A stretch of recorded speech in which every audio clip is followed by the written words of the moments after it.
Qu'ai-je fait de mal pour mériter ça? Ma chérie, tu n'as plus de vie.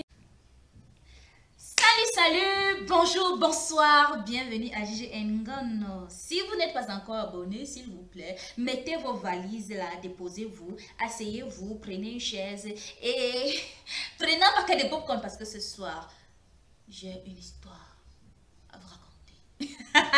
Est-ce qu'il va entendre ça? Il soulève la main, il dose, bam! Elle se trouve d'abord de l'autre côté là-bas au salon parce que la gifle là vraiment ça l'a porté, ça l'a jeté comme ça. Elle dit Iki. Il me tape maintenant pourquoi? Il a encore bu aujourd'hui. Après il dit enlève-moi tes bêtises là, tu vas dans la chambre. Et je ne veux plus jamais te voir sans la robe que j'ai dit. Elle dit d'accord. Elle va dans la chambre. La nuit la passe. Le lendemain matin, elle s'était réveillée. Elle a fini de faire déjà les travaux. Lui dormait encore. Vers 10 heures, qu'elle est dans la chambre, dans sa chambre à elle, on toque, coc. Elle l'ouvre. Il dit, depuis que je t'appelle là, tu ne réponds pas pourquoi. Elle dit, mais sinon vous ne m'avez pas appelé. Si vous m'avez appelé, si vous m'aviez appelé, j'aurais répondu. Et tu discutes quand je parle. Il soulève la main encore qu'il veut la frapper. Elle esquive. Il dit, tu esquives quand je vais te frapper.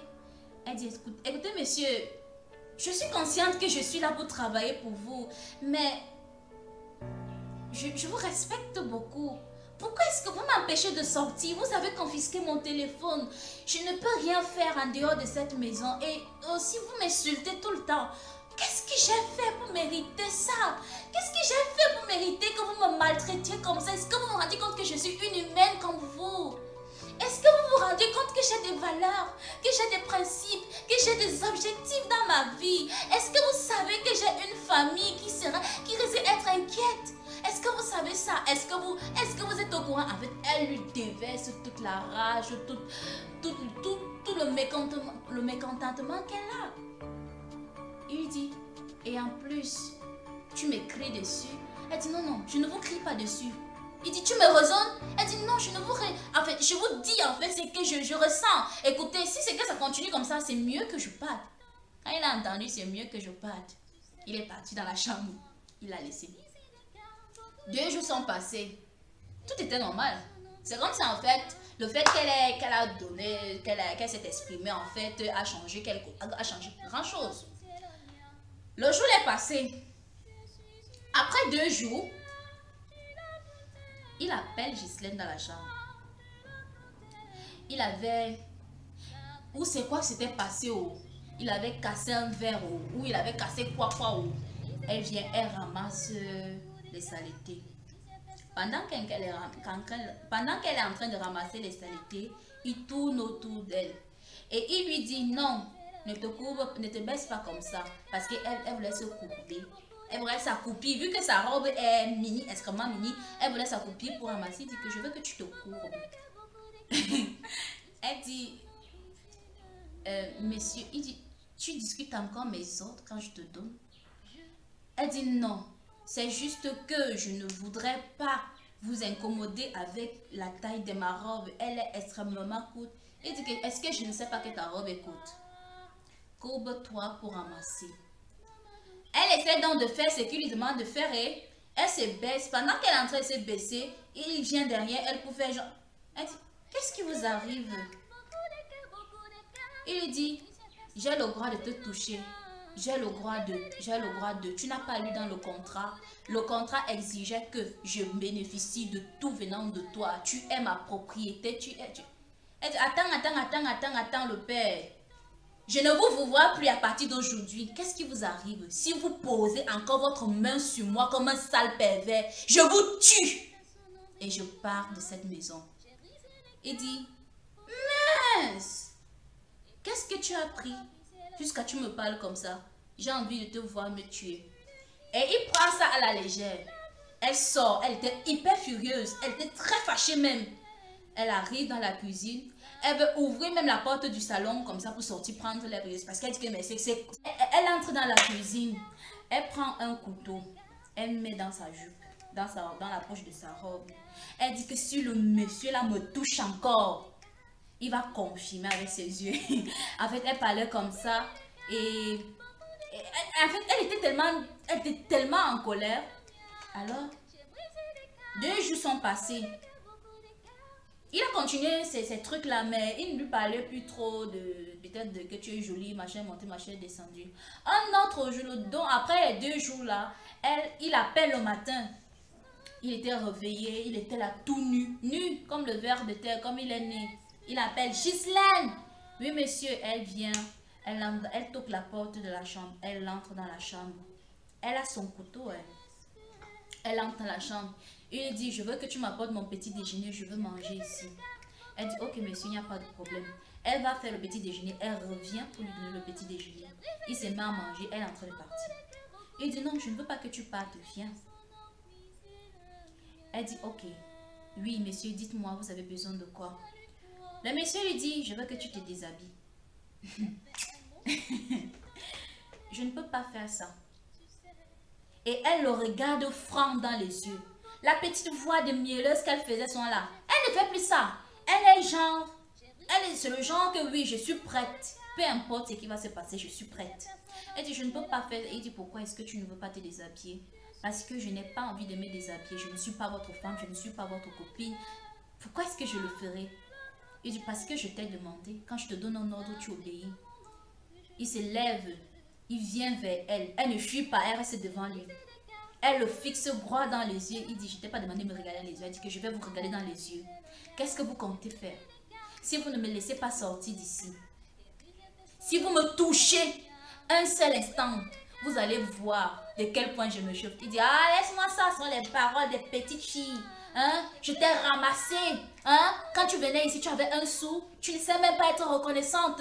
Regarde la vie que je t'ai donnée. Quel genre de vie? Je n'ai pas de liberté. Je ne te permets pas de me répondre quand je parle. Elle se tait. Elle reste tranquille. Il continue. Hein? Qu'est-ce que tu ne reçois pas? Hein? Ça fait 4 mois que tu travailles ici. Tu avais espérant un jour que tu peux avoir un salaire de 250 000 au mois. Hein? Tu manges, tu es logé, tu es nourri. Hein? Je te demande juste de retirer ton vêtement devant moi. Et tu me parles n'importe comment. Il passe s'asseoir. Il passe s'asseoir, il continue de manger. Il commence, il bavade, il bavade, il bavade, il bavade. Il bavade, elle est la bosse, elle ne dit rien. Bosse, elle ne dit rien. Après, il dit, je veux que tu te déshabilles. Elle reste silencieuse, elle ne dit rien. Il finit de manger. Il dit, ok, comme tu ne veux pas te déshabiller, ramasse alors les choses, tu peux garder. Alors pendant qu'elle se baisse pour ramasser le plateau avec les plats et tout, le monsieur la tire vers parce qu'il était assis en fait sur le lit. Il la tire vers le lit et elle le traverse, elle tombe de l'autre côté. Je pense elle a même carrément cogné sa tête sur le mur. Mais elle ne s'évanouit pas. Non, elle ne s'évanouit pas. Elle se lève rapidement comme elle est prête. Il bondit sur elle et il se débat sur le lit. Il se débat sur le lit. Et il lui dit, je veux que tu te déshabilles. Il a même déchiré la robe, déchiré. Elle ramasse les morceaux comme ça. Et la partie où il y avait le couteau de la robe, dans la robe, est partie carrément tomber de l'autre côté. Maintenant, elle essaie de fuir. Il arrête son pied. Elle tombe par terre. Il la tire sur le sol. Il la tire. Elle se débat. Elle vient, elle le tape avec les mains. En fait, ils sont en train de bagarrer, genre, et tout. Elle est totalement... Parce que lui, il est nu. Elle aussi. Donc, vu que sa robe, c'est déjà défaite et tout. Alors, elle tombe sur le plat. Le plat se casse entre ses mains. Elle ramasse une partie du plat. Et elle lui dit, je vous ai dit que si vous posez encore votre main sur moi, je vais vous tuer. Alors, elle lui enfonce le morceau du plat sur le cou. Pium! En le regardant dans les yeux.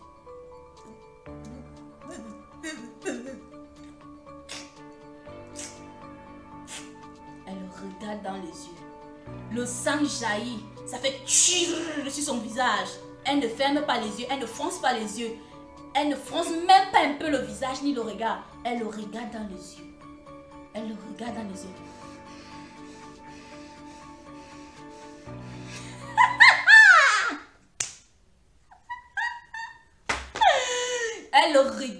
elle le regarde dans les yeux. Et il s'éteint devant elle. Elle se lève. Elle retire en fait le truc là que tchouk. Il était à partir depuis. Elle jette ça. Avec le sang partout sur elle. Elle va dans la chambre, dans sa chambre à elle. Elle prend son bain. Elle se baigne bien. Elle finit de se baigner. Elle classe ses habits. Elle classe, elle classe, elle classe. Comme elle n'avait pas la possibilité de sortir, n'est-ce pas? Et qu'elle envoyait souvent son argent de temps en temps à ses parents. Le mois là, on lui avait à payer. Donc elle n'a pas envoyé l'argent. Elle avait gardé. Parce qu'elle s'était dit qu'elle va fuir de la maison là, d'une manière ou d'une autre. Elle avait gardé son argent. Alors elle va où elle a pris, elle a gardé son argent. Elle prend son argent. Elle met dans sa valise. La go ferme la valise. Elle prend les clés de la porte. Elle l'ouvre. Quand elle sort, elle dit Seigneur, enfin, je respire l'air pur. Hey! Quand elle est sortie de là, non, mimi piou. Que c'est quoi? Que je dois être reconnaissante parce que tu me donnes 250 000 à la fin du mois. Papa, si voilà, nous sommes arrivés à la fin de notre histoire. J'espère qu'elle a été passionnante, intéressante, époustouflante.